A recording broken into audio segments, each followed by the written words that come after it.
Hello everyone, good morning and welcome back to our new video. সকলে ভালো আছো নিশ্চয়ই। জানো, আমি কিন্তু গতকালকে ব্লগ দিতে পারিনি, সেই কারণে আমি প্রচণ্ড দুঃখিত। সত্যি কথা বলতে বন্ধুরা,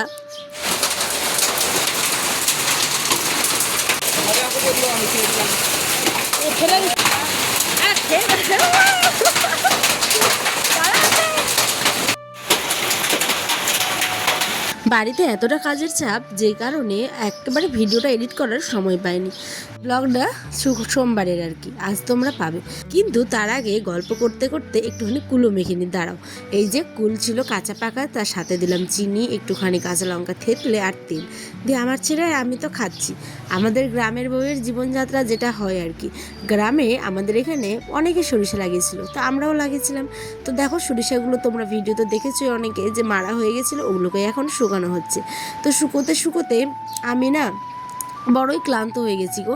এতবার রোজার মুখে নাড়া, এটা সেটা, মানে অসম্ভব ব্যাপার। তো যাই হোক, গ্রামের জীবন যা হয় আর কি, কিন্তু এর মধ্যেও একটা কষ্টের মধ্যে আনন্দ আছে। সমস্ত কিছু তো মানুষই করছে, কাটা, তারপরে ধরো ওঠানো, তারপরে মারা গাড়া, সমস্ত কিছু আর কি, সমস্ত কিছু মাঠের কাজ কিন্তু লোকরাই করে।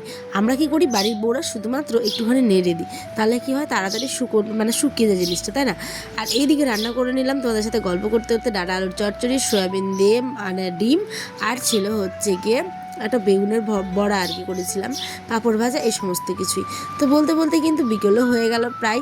আর রাত্রে এত পরিমাণে শিলাবৃষ্টি পড়েছে, এটা ভিডিও তো অনেক দিনের আগের, আজকে আমি এটা তোমাকে ভয়েস দিচ্ছি। তো আমি তোমাকে মানে তোমাদের বলছি আর কি, যে এত পরিমাণে শিলাবৃষ্টি হয়েছিল, যা দেখে আমি পুরো পাগল হয়ে গেছি। অনেকে হয়তো ভিডিও তোমরা দেখেছোই, আমাদের উত্তর দিনাজপুর থেকে শুরু করে আরও অনেক জেলায় কিন্তু এই শিলাবৃষ্টিটা পড়েছিল, যার কারণে অনেক অনেক অনেক জমির ক্ষতি হয়েছে। ঠিক আছে, মাকাই গাছ মানে ভুট্টা গাছ যেটা, সেটা ভেঙে তছনছ হয়ে গেছে, কৃষকদের মাথার মানে পুরো খারাপ হয়ে গেছে অবস্থা।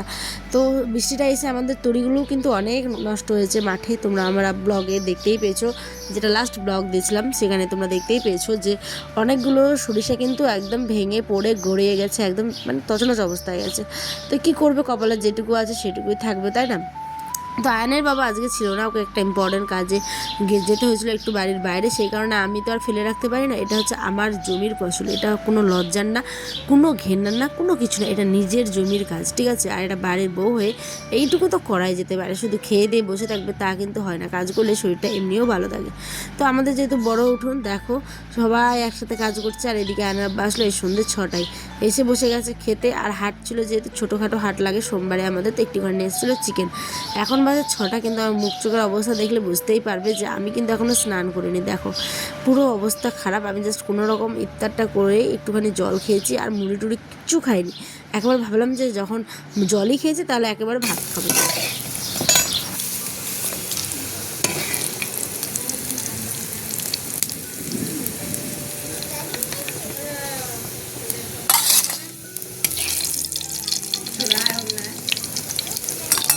এখানে নিয়ে এসেছিলো চিকেন। এই যে চিকেনের জন্য আলুটাকে হলুদ লবণ দিয়ে ভেজে নিলাম, আর যেটা ডেলি আমাদের মশলাপাতি সেগুলো দিয়েই করেছি।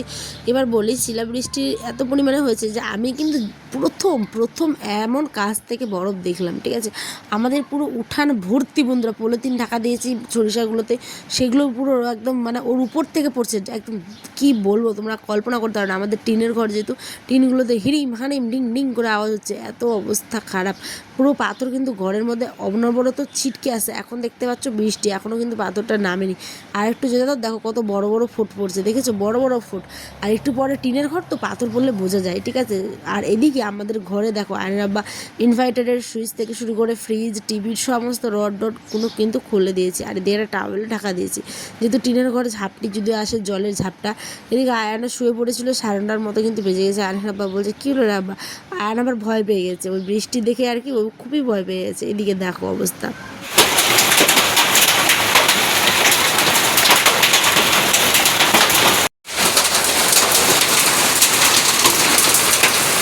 ঠান্ডা করছে ভিডিও খাও, খাও না, খাও তো।